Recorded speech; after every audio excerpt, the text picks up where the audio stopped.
नमस्कार दोस्तों, OCN network में आपका स्वागत है। मैं हूं ओमकार चौधरी।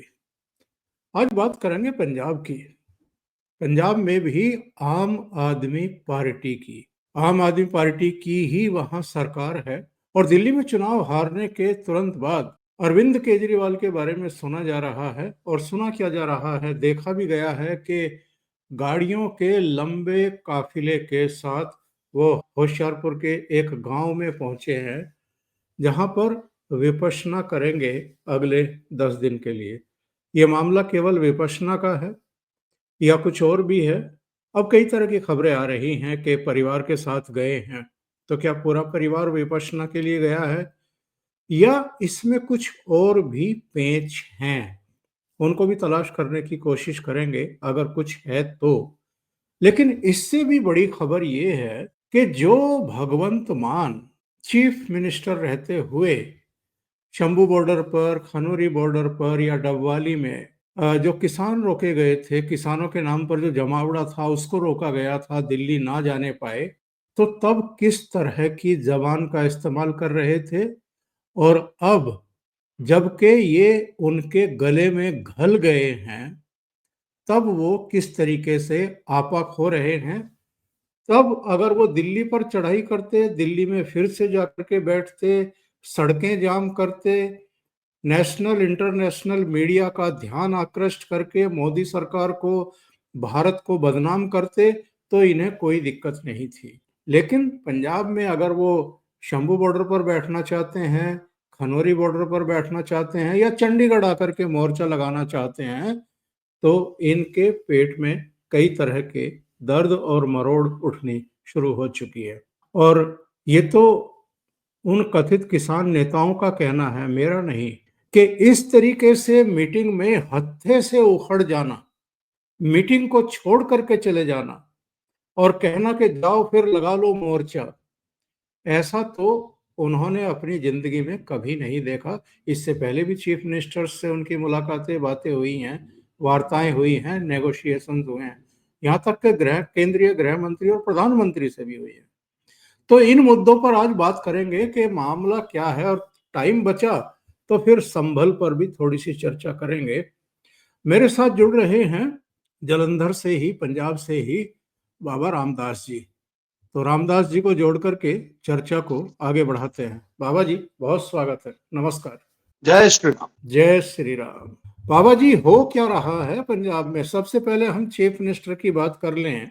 चीफ मिनिस्टर में क्या इतना संयम नहीं है कि अगर आपने जत्थेबंदियों को बुलाया है बातचीत के लिए तो तसल्ली से उनकी बात सुन ली जाए, और अगर वो एडामेंट हैं इस बात को लेकर के कि 5 मार्च का हमारा कार्यक्रम रहेगा, तो इतना ज्यादा हत्थे से उखड़ना, मीटिंग छोड़ करके चले जाना, उनको चैलेंज करना, ये सब क्या दर्शाता है? सर, सबसे पहले आपको ये देखना होगा कि आखिर पंजाब के किसान जिनकी तोपों का मुंह अब तक दिल्ली की तरफ था, वो तोपें अचानक चंडीगढ़ की तरफ घूम क्यों गई? पिछले 5 साल से वो तोपें अपनी सारी फायरिंग दिल्ली पे कर रही थी, तो अब ऐसा अचानक क्या बदल गया कि वो तोपें अब चंडीगढ़ पे फायरिंग कर रही? पहला कारण, दर्शकों को मैं ये ध्यान आकृष्ट करना चाहूंगा, सर, उन तोपों का मुंह चंडीगढ़ की तरफ मोड़ा किसने? 2.5 घंटे तक वो जिस वार्ता का आप जिक्र कर रहे हैं ना सर, 2.5 घंटे तक एक मुख्यमंत्री उन किसान नेताओं से बात करता रहा और बड़ी धैर्यपूर्वक सुनता रहा, और उसने उनको बहुत समझाने की कोशिश की, और उसने यही कहा, जी आपकी सारी बातें हम ध्यान से सुनेंगे, पर इस तरीके के रोज रोज के धरने से जनता परेशान होती है, हमारा प्रदेश धरना प्रदेश बन गया है और पूरी की पूरी इंडस्ट्री, पूरा बिजनेस, पूरा ट्रेड तबाह हो गया, बर्बाद हो गया, पाकिस्तान, पंजाब दिवालिया होने की कगार पे आ गया है, तो ये आप रोज रोज के धरने बंद कीजिए। इतना समझाने के बाद भी जब उन्होंने पूछा, पूरी रामायण जब सुना दी, तो किसान नेता बोले, सीता कौन था भाई? 2.5 घंटे की वार्ता के बाद भी उन्होंने बोला, आप बताइए क्या करना है? बोला, जी धरना तो लगेगा। तो भगवंत मान ने कहा, फिर जब धरना लगेगा तो फिर वार्ता किस लिए करने आए हो? मैं आपकी सारी मांगे मानने को तैयार हूं जो मानने लायक हैं। बोले जी धरना तो फिर भी लगेगा, तो बोले फिर धरना लगाओ। बोले सारी मांगे होंगे कैंसिल। भगवंत मान उठ के चला गया। तो सर वो इसलिए चला गया क्योंकि वो इस बात को समझ गया था कि ये वार्ता करने आए ही नहीं है। इनका उद्देश्य किसी वार्ता करके किसी समझौते पे पहुंचना ही नहीं है। दे आर एडमेंट कि इनको तो सिर्फ चंडीगढ़ में अराजकता ही फैलानी है। तो वो उठ के चला गया और उसने बोला पकड़ो सबको। और रात को 2 बजे जो है इन किसान नेताओं के घरों पर पुलिस की छापेमारी शुरू हो गई।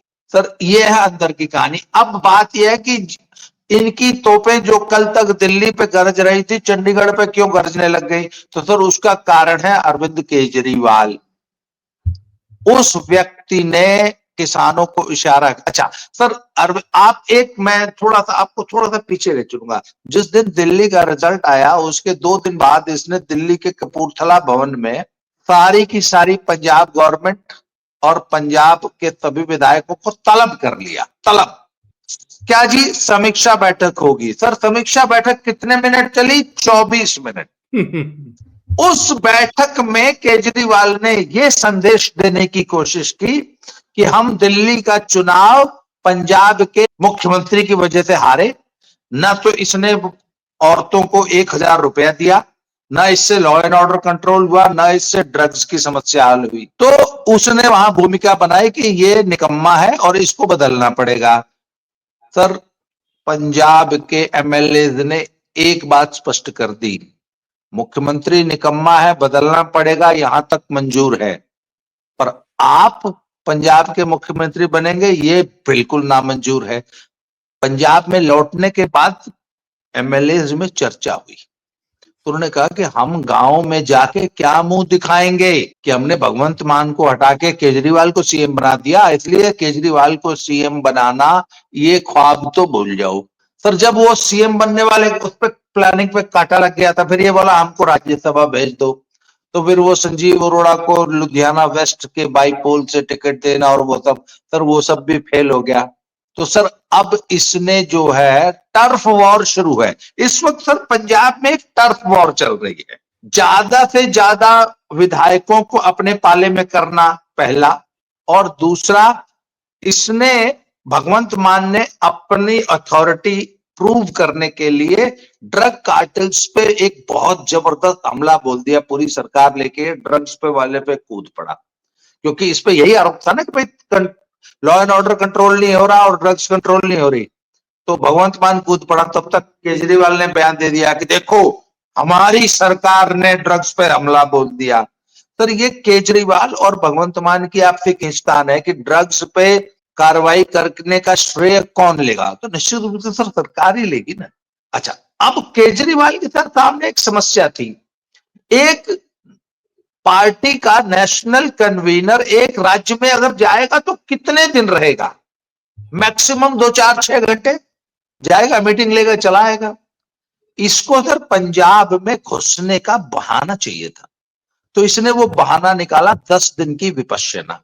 अच्छा वो जो सर जिस गांव में वो विपश्यना का सेंटर है ना, जब आप होशियारपुर से जब ऊना की तरफ जाते हैं तो सर हिमाचल और पंजाब का बॉर्डर एक छोटी सी नदी है जो कि साल में 11 महीने सूखी रहती है। पुराने जमाने में तो उस पर पुल भी नहीं था, अब तो पुल बन गया।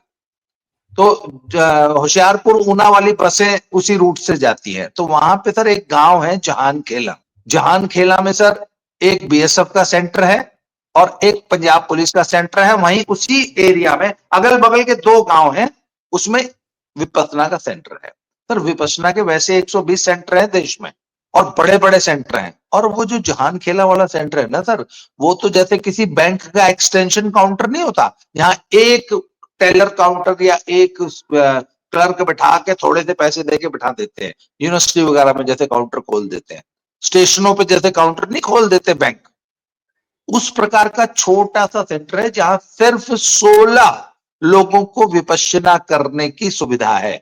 16, क्योंकि विपश्यना से मेरा परिवार बड़े लंबे समय से जुड़ा रहा है। जी जी। और मैं उस विपश्यना वाले सेंटर में मैं और मेरी फैमिली कई बार गए हैं, होशियारपुर वाले में।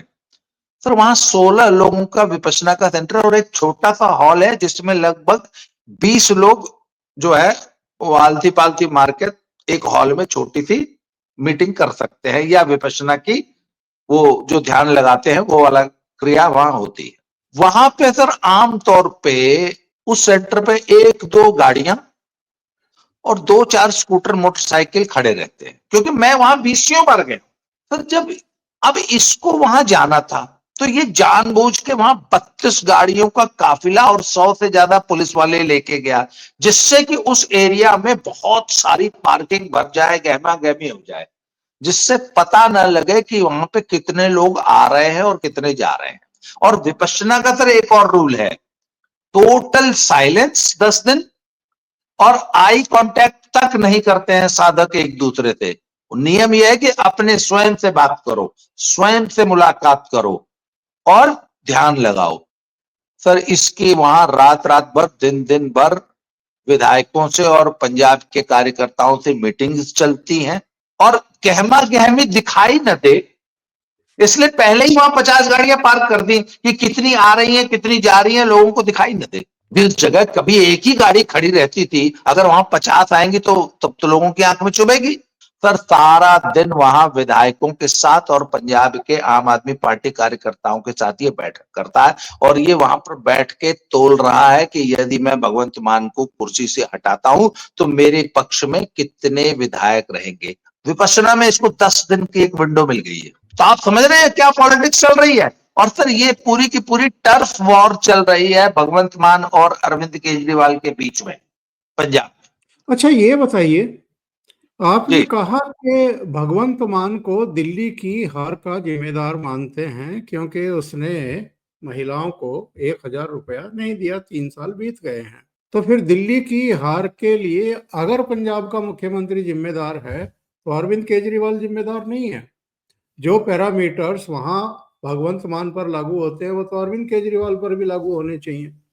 अरविंद केजरीवाल ने भी तो बहुत सारे काम दिल्ली में नहीं किए हैं। सर निश्चित रूप से आज आम आदमी पार्टी की जो भी दुर्गति है उसका एकमात्र जिम्मेवार अगर कोई व्यक्ति है तो वो अरविंद केजरीवाल है। अरविंद केजरीवाल है, उसकी भ्रष्ट नीतियां हैं, उसका सरेआम किया हुआ भ्रष्टाचार है, उसका शीश महल है, उसका शराब घोटाला है, उसके 1000 घोटाले हैं, उसकी काइयां कुटिलतापूर्ण नीतियां।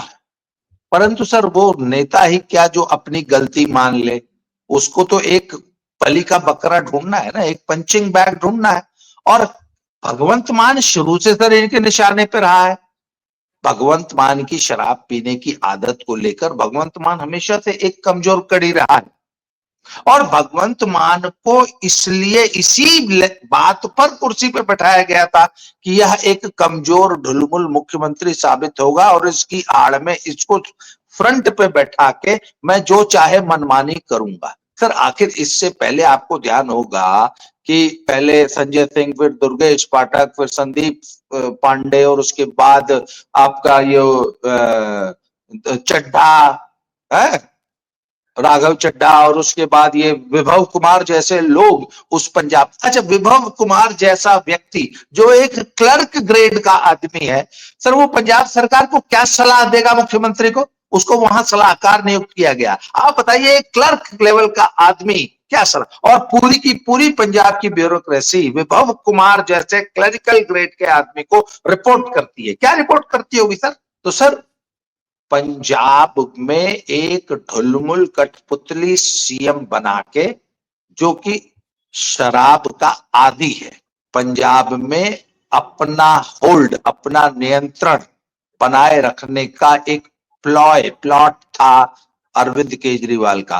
परंतु जब से हुआ क्या सर, जब ये अमृतपाल सिंह वाला प्रकरण चला तो अमित शाह ने इनको बुलाया।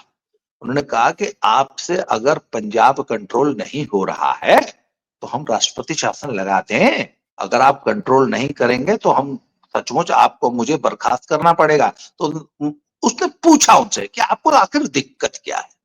तो बोले सर मेरे हाथ में कुछ है ही नहीं, मैं क्या करूं, सारा कंट्रोल तो उनके हाथ में। बोले यार तुम अपने हाथ में लो ना, मैं हूं ना तुम्हारे साथ खड़ा, कोई तुमको दिक्कत है तो मैं हूं ना। तो सर पहली बार पंजाब पुलिस को अथॉरिटी मिली भगवंत मान की तरफ से, तो उन्होंने अमृतपाल सिंह पे एक्शन लिया। आपने देखा कितना स्मूथली 1-1.5 महीना तक उसको पहले पंजाब की गलियों में दौड़ाया, एक फ्यूगिटिव सिद्ध किया, भगोड़ा सिद्ध किया, और जब उसका पूरा का पूरा जो आभा मंडल था उसको उतार दिया, तो उसको पकड़ के जो है डिब्रूगढ़ उठा के बंद कर दिया। जब से अमित शाह का सपोर्ट मिला, तब से थोड़ा सा स्टैंड किए हैं भगवंत मान। उस दिन से भगवंत मान अरविंद केजरीवाल के अंगूठे के नीचे से निकल गए। और ये जो फिर कहा जब जा रहा है, ये जो कहा जा रहा है कि दिल्ली में चूंकि शिकंजा कसा जा रहा है, अब सरकार भी भारतीय जनता पार्टी की बन गई है, तो हर फाइल तक, हर डिपार्टमेंट तक उसकी पहुंच सीधी हो गई है। हालांकि एलजी के जरिए पहुंच तो पहले भी थी, लेकिन अब तो सारा कुछ बीजेपी के ही हाथ में आ गया है। अच्छा, कैग की रिपोर्टें जो हैं वो रखनी शुरू कर ही दी हैं।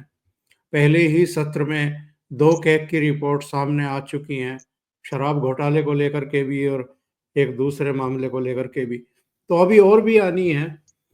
तो ये बचने के लिए पंजाब जाकर के उन्होंने डेरा डाला है, ये भी एक खबर आ रही है। सर देखिए, बच तो नहीं पाएंगे, पंजाब में परमानेंट डेरा तो डाल नहीं सकते। विपश्यना का बहाना जब तक चल जाए तब तक चलता है सर। बकरे की मां आखिर कब तक खैर मनाएगी सर, और कब तक बिल में छुपोगे? आना तो लौट के देखिए सर दिल्ली ही है। दिल्ली में सर समस्या, जो भी कानूनी दाव पेच है और कानूनी लड़ाइयां हैं, वो तो सर देखिए इनकी नियति है, उनको लड़नी है। सर प्रॉब्लम यह है कि आम आदमी पार्टी से इन्होंने अपना नियंत्रण खो दिया है, और आम आदमी पार्टी के अंदर ये बेहद कमजोर हो चुके हैं। आज पूरी की पूरी पार्टी के जितने भी बड़े नेता हैं वो इनसे विमुख हो चुके हैं। फिर वो मनीष सिसोदिया हो, संजय सिंह हो, वो इनके साथ जो जेल में बंद थे, वो जो मंत्री थे शकूर बस्ती वाले, जो है सत्येंद्र जैन हो, और इसके अलावा जितने भी हैं, आतिशी मारलेना से लेके सब, आतिशी मारलेना तो बहुत छोटा सा प्यादा है। तो सर दिल्ली, और दिल्ली में चुनाव हार जाना, खुद अपना चुनाव हार जाना, तो सर इनका पूरा आभा मंडल, इनका पूरा नियंत्रण, पार्टी से इनकी पकड़, हर चीज, ये दिल्ली में पूरी तरह अलग थलग पड़ चुके हैं। अब इनको वापस अपनी अगर थोड़ी बहुत पावर और पोजीशन मेंटेन करनी है, तो वो ताकत इनको सिर्फ पंजाब से मिल सकती है, क्योंकि पंजाब में अभी सत्ता है, पंजाब में इनकी सरकार है। और सब देखिए ना, इस विपश्यना की मीटिंग में इसके पास पूरा वीवीआईपी प्रोटोकॉल था, और 100 से ज्यादा पंजाब पुलिस के कमांडो सुरक्षा, Z+ सिक्योरिटी पंजाब पुलिस द्वारा प्रोवाइड कराई गई थी। तो वो एक बहुत बड़ी ताकत, एक बहुत बड़ा एक, अच्छा इसके अलावा सर पंजाब बहुत रिच स्टेट है आज भी। ये बताइए, दल्लेवाल ने तो सेंचुरी मार दी है, आप लोग तो उसको सीरियसली ले ही नहीं रहे थे। सर हम लोग इसलिए नहीं ले रहे कि जहां जिस मैच में खिलाड़ी 1500 रन बनाने वाले हो, उसमें सेंचुरी को कौन पूछता है? आप बताइए ना। एक टीम है जिसमें सब खिलाड़ी 1500 रन मारते हैं मैचों में, तो आप कह रहे मैंने 100 रन मारे, बोला अरे कहां 1500 वालों। सर पंजाब में ऐसे ऐसे नेता हुए हैं, ऐसे ऐसे अनशनकारी हुए हैं जिन्होंने 2-2.5 साल अनशन किए हैं, और उनका बाल बांका नहीं हुआ, उनका 1 ग्राम वजन कम नहीं हुआ। तो सर 100 दिन का अनशन को कौन पूछता है? और सर मैं ये बात यही मैं पूछता हूं कि आप इस प्रकार के फर्जी अनशन और फर्जी डिमांड्स करके किसको धोखा दे रहे हैं? पंजाब के किसानों को धोखा दे रहे हैं, देश की जनता को धोखा दे रहे हैं। देश की जनता, देश में अराजकता फैला रहे हैं। आपको मालूम है कितना मजेदार एक घटनाक्रम और बताता हूं सर। परसों जब ये भगवंत मान के साथ मीटिंग कर रहे थे, भगवंत मान ने कहा कि ये जो तुम डिमांडे कर रहे हो, ये तो केंद्र से के पास जाओ, ये जितनी डिमांड, तो बोला नहीं नहीं, ये सारी डिमांड केंद्र की नहीं, राज्य सरकार का विषय है। तो लोगों ने पूछ लिया कि जब तुमको पता था कि ये सारा राज्य सरकार का विषय है, तो अब तक तुम सिगू बॉर्डर और दिल्ली क्यों घेर के पड़े थे? क्यों लाल किले पे चढ़ रहे थे संसद पे? जब ये स्टेट सब्जेक्ट है, एग्रीकल्चर स्टेट सब्जेक्ट है, ये बात तुमको अब पता चली है 5 साल बाद? एमएसपी देना भगवंत मान का काम है, तुम आज बोल रहे हो, 5 साल पहले तो क्यों नहीं बोल रहे थे? तब तो तुम मोदी से एमएसपी मांग रहे थे। तो सर, न तो ये किसान नेता बच्चे हैं, ना भगवंत मान बच्चे हैं। ये भगवंत मान और आम आदमी पार्टी के चढ़ाने बढ़ाने पे ही तो दिल्ली घेरने गए थे। ये भगवंत मान के चढ़ाने पे ही तो शंभू बॉर्डर पे बैठे थे 1.5 साल थे। अब केजरीवाल ने उनको बोलिया, इनकी तोपों का मुंह कर दिया चंडीगढ़ की तरफ। तो अब भगवंत मान को पता चल रहा है कि अंश, अरे भाई, अंश आंदोलन करने से देश की इकोनॉमी बर्बाद होती है, पंजाब को बर्बाद मत करो। अब इनको अकल आई है, जो हो भाई, आंदोलन से तो खरा नुकसान होता है। 5 साल से अकल नहीं आई थी जी।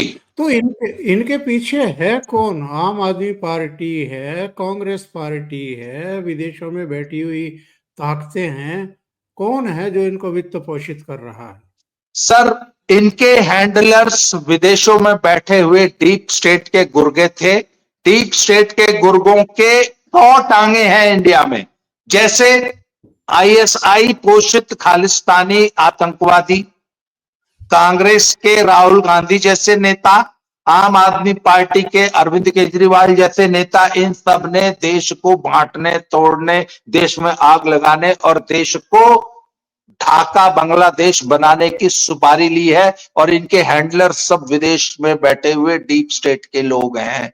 वही इनको आज तक बोलते थे कि दिल्ली की तरफ कूच करो, अब उन्होंने कह दिया, क्योंकि डीप स्टेट आम आदमी पार्टी से पूरी तरह निराश हो चुका है कि ये डीप स्टेट में जो खालिस्तान एंगल, कि अब ये आम आदमी पार्टी हम खालिस्तानियों के किसी काम की नहीं रही है। तो इन्होंने अपने इन गुर्गों को बोल दिया कि तुम अब अपनी तोप का मुंह चंडीगढ़ और भगवंत मान की तरफ घुमा दो। ये केजरीवाल को सूट करता है। अगर तोप का मुंह चंडीगढ़ घूम जाए तो केजरीवाल को सूट करता है। तो केजरीवाल ने बोला, हाँ हाँ, घुमा दो घुमा दो। तो इनके हैंडलर तो सब वही डीप स्टेट वाले हैं, जॉर्ज सोरोस के पिट्ठू, जो भारत को तोड़ने की सुपारी देर इनको दे के बैठे हैं वहां पे। और अगर संभल चले तो संभल में कल अनुज चौधरी, जो वहाँ के बहुचर्चित डीएसपी हैं, उन्होंने एक मीटिंग की थी। दोनों वर्ग के लोगों को बुलाया था, उनके साथ एसडीएम भी थी और बाद में कुछ और अधिकारी भी मीटिंग में पहुंच गए थे। और सबको समझाया गया कि भाई, इस बार जो होली है और जुमा है वो एक ही दिन पड़ रहे हैं। तो जुमा तो साल में 52 बार आता है, होली तो एक ही बार आती है। तो और होली कैसे मनाई जाती है ये आप सब जानते हैं। रंग भी फेंका जाता है, गुलाल भी लगाया जाता है, तमाम तरीके होते हैं। एक उत्साह का त्योहार है, मिलन का त्योहार है। मिठाई भी खिलाई जाती है, बहुत सारे इलाकों में बतासे बांटे जाते हैं, लड्डू भी खिलाए जाते हैं और कीचड़ में भी डाला जाता है लोगों को। तो तमाम तरह की चीजें हैं उसमें। तो बहुत अतिरेक पूर्ण तरीके से ना तो कोई किसी पर रंग डाले जो नहीं डलवाना चाहता, और अगर किसी ने डाल भी दिया है तो बेवजह के रिएक्शंस भी नहीं होने चाहिए। यानी बलवा, दंगा फसाद करने की नियत से आप घर से ना निकलें। उस दिन अपने घर में रह करके नमाज पढ़ लें। जब कोरोना पीरियड था तब भी घरों में ही बैठ करके आप नमाज पढ़ते थे, उसमें क्या दिक्कत थी? एक दिन आप 52 में से एक जुम्मे को अपने घर में नमाज पढ़ लीजिए। अगर आपको रंग से दिक्कत है, होली से दिक्कत है, तो उन्होंने केवल समझाया था लोगों को। लेकिन हम सो कॉल्ड नेशनल मीडिया में देख रहे हैं, जो बड़े बड़े सो कॉल्ड दिग्गज हैं, वो उनको इस सलाह में या इस चेतावनी में एक सांप्रदायिक धमकी दिखाई दे रही है। आपका क्या कहना है? सर, मैं एक बात बताऊं, लेक्चर देना, भाषण देना पहलवानों का काम नहीं होता ना, पुलिस वालों का काम होता है। पुलिस को अगर कुछ कहना था तो सर, जैसे मायावती लिखित बयान पढ़ती है ना, 90 तुले शब्दों में लिखित बयान पढ़ देना चाहिए था। अब सर, पहलवान से अगर आप 40 मिनट लंबा लेक्चर दिलाएंगे तो बेचारा पहलवान रहता ही, they don't know how to play with words. क्यों? कोई प्रोफेशनल वकील होता तो वो तो एक शब्द पे ही खेल जाता है पूरा मुकदमा, और वो जानते हैं कि किस शब्द में कहा एक बिंदी क्या भी फर्क जो है वो मुकदमे को इधर से उधर कर देता है। तो सर निश्चित रूप से अनुज चौधरी कोई प्रोफेशनल ऑरेटर स्पीकर तो है नहीं, और उनका जो अंदाज था ना वो पहलवानों वाला एकदम लठमार था। और उन्होंने बड़े प्यार से एक बात समझाई कि भाई अगर तो थोड़ा बहुत रंग बर्दाश्त कर सकते हो तो सड़क पे निकलना, नहीं तो मत निकलना। और 52 जुमे आते हैं, होली एक ही बार आती है, बड़ी जायज बात कही कि हम तुम्हारे 52 जुमे बर्दाश्त करते हैं, तुम एक दिन होली बर्दाश्त कर लो यार, वैसे भी घर में नमाज पढ़ लेते हो, आज पढ़ लेना इस बार। और एक बड़ी मजेदार बात कही कि थोड़ा बहुत रंग पड़ जाए तो आए तौबा मत मचाना। अच्छा एक बात बताओ, अगर तुम्हारे हाथ पैर पे या कहीं मुंह पे रंग पड़ गया तो क्या उसको काट देते हो? धो लेते हो ना, धो ही लोगे ना। तो होली पे भी पड़ जाए तो धो लेना, कोई बवाल मत करना। और अगर बहुत रंग से दिक्कत है तो अपना घर में बैठ जाना। सर बात तो बड़ी समझदारी पूर्वक कही है, बड़ी समझदारी की कही है, पर जो अंदाज था ना पहलवान जी का, एक तो सर वो हरियाणा का, उत्तर पूर्वी पश्चिमी उत्तर प्रदेश का जो लठमार अंदाज है, थोड़ा सा है ही है सर वो तो। हालांकि वो सुनने वाले भी सब वही के लोकल ही थे, पर नेताओं को तो सर एक बहाना चाहिए ना। अब राम गोपाल वर्मा को उसमें बहुत बड़ी धमकी नजर आने लग गई राम कि ऐसे गोपाल कैसे यादव। बोल दिया, हमारी सरकार आएगी तो इसको जेल में डालेंगे। तो सर राम गोपाल वर्मा को तो तिल का ताड़, राम गोपाल यादव को तो तिल का ताड़ बनाना है, उनकी तो उनका धंधा यही है। पर सर एक बात बताऊं आपको, संभल वालों को कोई गलत फहमी नहीं है। संभल के लोग बहुत ज्यादा समझदार हो गए हैं। संभल के लोगों ने अपने घरों में एक पोस्टर लगा रखा है, हर आदमी ने, हर कमरे में।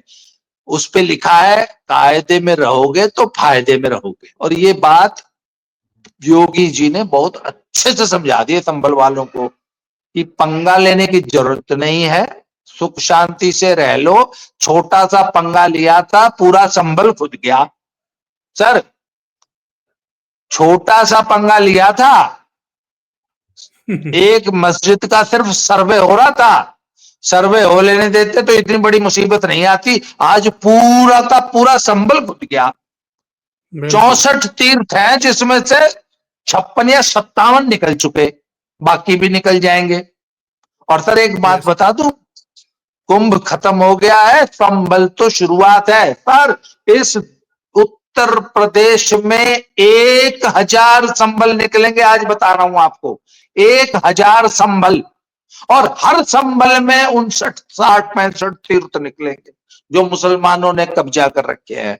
और सर संभल तो it was just the beginning. मैंने बोला ना आपको, उत्तर प्रदेश में 1000 संभल निकलेंगे। ये बात अनुज चौधरी तो सर बहुत छोटा सा एक अधिकारी है ना सर, वो अनुज चौधरी नहीं बोल रहा था, इतना ध्यान रखिएगा। वो सही है। शासक जो सर राजा नहीं बोलता सर, उसका दंड बोलता है। राज दंड शासन करता है, राजा थोड़ी ना शासन करता है। जहां राजा बैठता है सिंहासन के बगल में एक राजदंड होता है, वही जिसको संगोल बोलते हैं, वो मोदी जी लेके आए थे, संसद में स्थापित किया था। सर राजदंड बोलता है, तो वो अनुज चौधरी नहीं बोल रहा था, राजदंड बोल रहा था, वो योगी जी बोल रहे थे, वो उत्तर प्रदेश की सरकार बोल रही थी। और सर संभल के नहीं, हिंदुस्तान का मुसलमान बहुत समझदार है सर, उसको आप बिल्कुल भी कमजोर मत, वो बेवकूफ मत मानिए, बहुत सियाना है सर। उसको अच्छी तरह समझ में आ गई है कि जिस दिन होली वाले दिन जुमा पड़ जाए तो होली कैसे मनानी है और जुमा कैसे, नमाज कैसे पढ़नी है। सर बिल्कुल निश्चित रहिए, कुछ नहीं। आज तो बरसाना पहुंच गए हैं योगी आदित्यनाथ, और जी वहां पर जी जी होली की शुरुआत भी कर दी है उन्होंने। बाबा जी जी, बहुत बहुत धन्यवाद, आप जुड़े, ओशियन नेटवर्क के लिए इतना समय निकाला और महत्वपूर्ण धन्यवाद सर, मुद्दों पर। बहुत बहुत धन्यवाद। जय thank you Shri so Ram. Much. जय श्री राम।